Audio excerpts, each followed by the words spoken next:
The founder of Writers Africa Network, Mr. Jephthah Okech Malela, our distinguished keynote speaker, Mr. Odwor Jagero, writers, poets, publishers, filmmakers, artists, invited guests.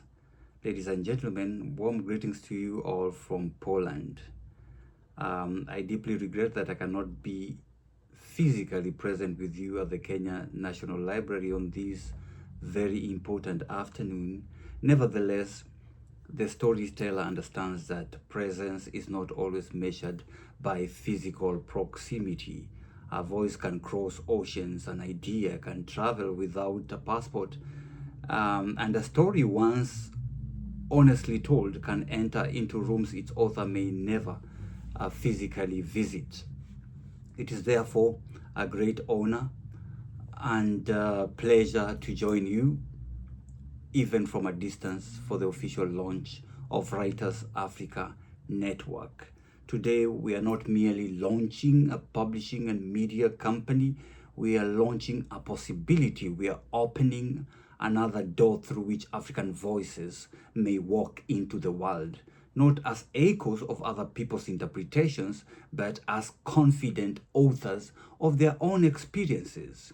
The birth of Writers Africa Network is particularly meaningful to me because its founder, Jephthah Okech Malela, passed through the Theatre Arts and Film Technology program at Kenyatta University, a program that I had the privilege of founding.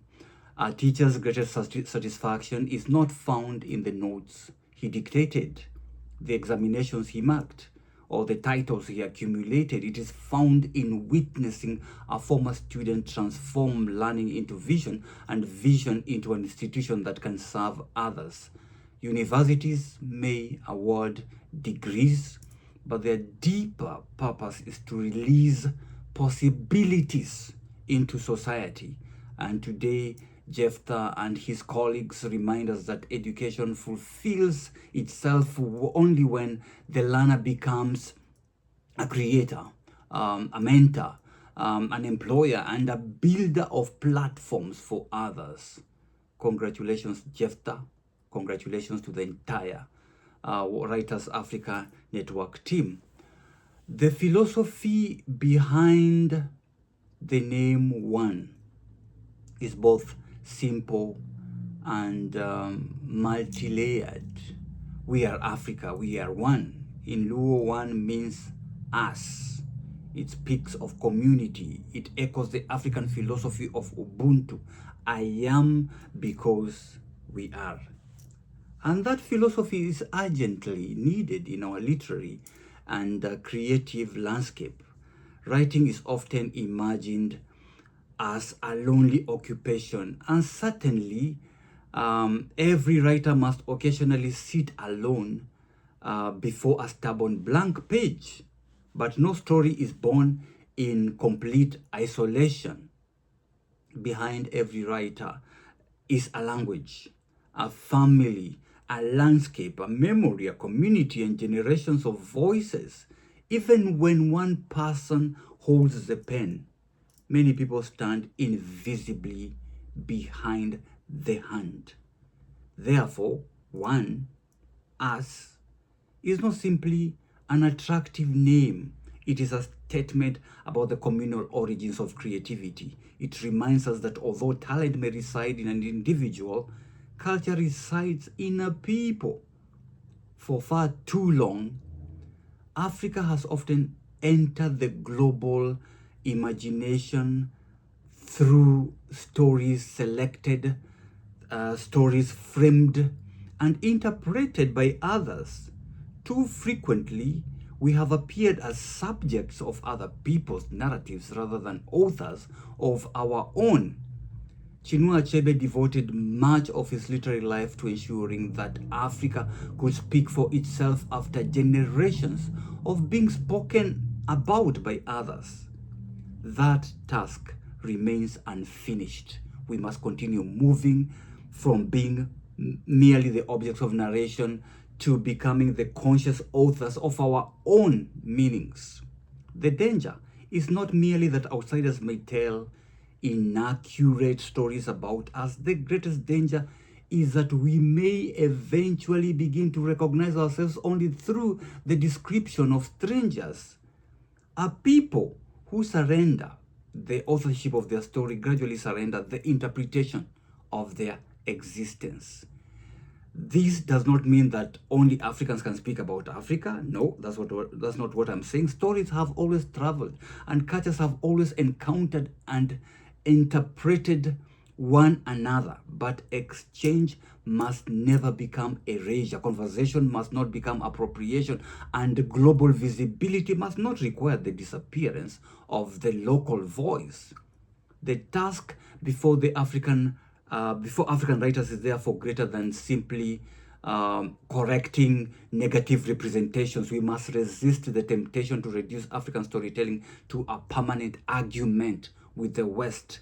Africa does not merely exist to respond to misinterpretations or misrepresentations. We have dreams to narrate. We have absurdities to laugh at. We have contradictions to confront.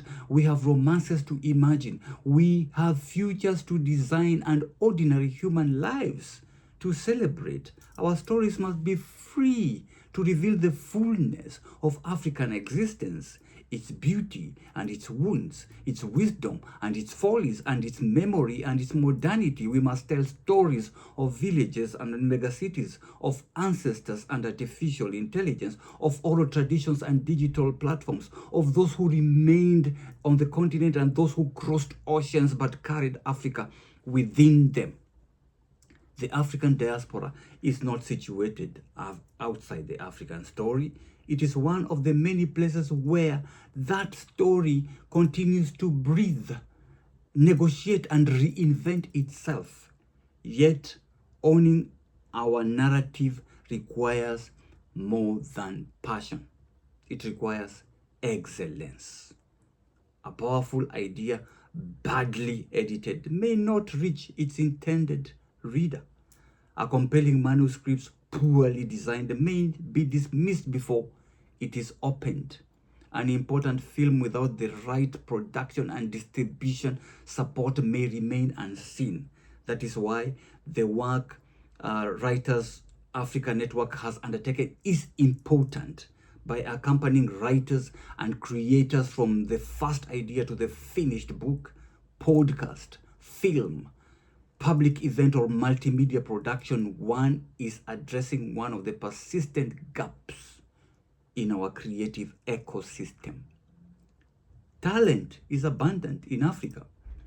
What is often scarce is the patient infrastructure that discovers talent, that refines talent, that protects its authenticity, that presents it professionally and connects it with the audience. Excellence is not a betrayal of authenticity, and professionalism does not make a story less African. On the contrary, our stories deserve the finest editing, finest design, production, and distribution that we can give them.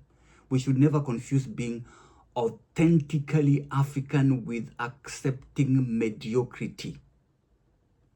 Our stories do not need sympathy. They need serious investment. They do not need lowered standards. They need institutions capable of helping them meet and redefine global standards. I am especially encouraged by one's commitment to mentorship and to nurturing the next generation of African talent. Every generation receives two inheritances: the world created by those who came before it, and the responsibility to improve that world for those who will come afterwards. The established writer must therefore leave the door open for the emerging writer. The accomplished filmmaker must illuminate the path for the young filmmaker. The editor must not merely correct a manuscript, but help the writer understand why the corrections matters. Mentorship is not the creation of replicas. A mentor should not produce a younger version of himself or herself. True mentorship helps another person discover the courage and discipline to become fully themselves. There's an African proverb that says, a single bracelet does not jingle.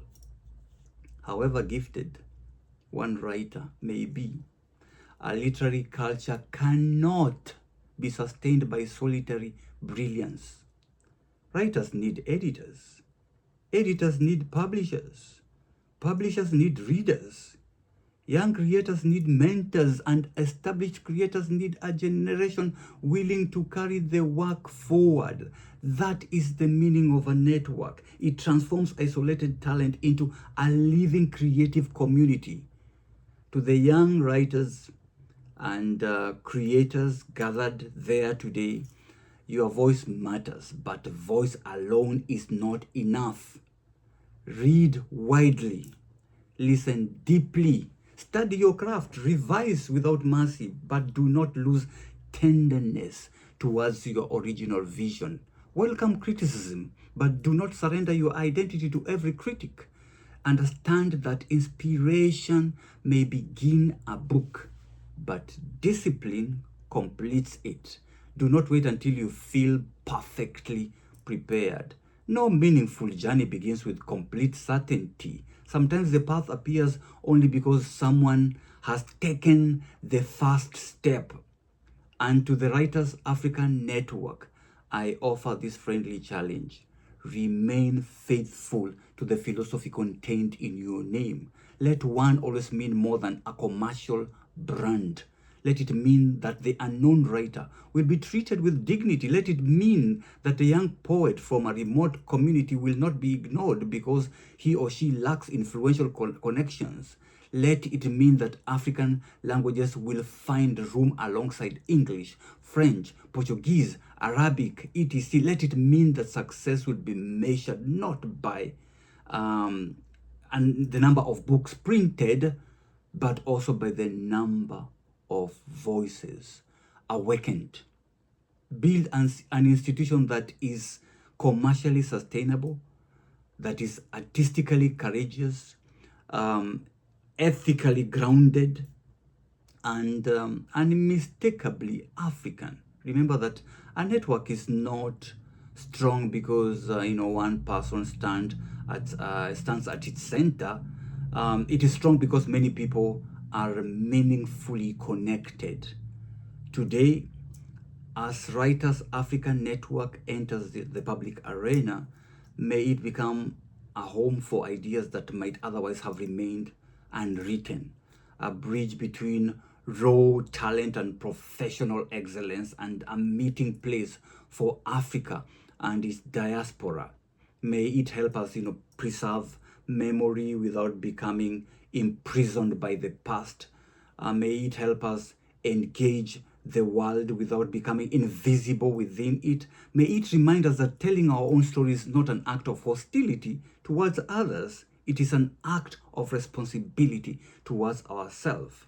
The Nigerian writer Ben Okri reminds us that our people are as healthy and as confident as the stories they tell themselves. For in the end, stories are not decorative additions to society. They are among the instruments through which societies remember who they have been, they understand who they are, and imagine who they might yet become. We tell stories because memory needs a home. We write because silence should not have the final word. And we build institutions such as Writers African Network because a story does not deserve only to be born, but it also requires to be nurtured, to be refined, to be protected, and to be carried into the world. So Jephthah and the one team, the seed you planted in Nairobi in 2024 has begun to rise above the soil. Tend it with patience, water it with excellence, protect it with integrity, and allow many others to rest beneath the tree it may one day become. On this historic occasion, I congratulate you, and I wish Writers Africa Network a long, impactful and distinguished journey.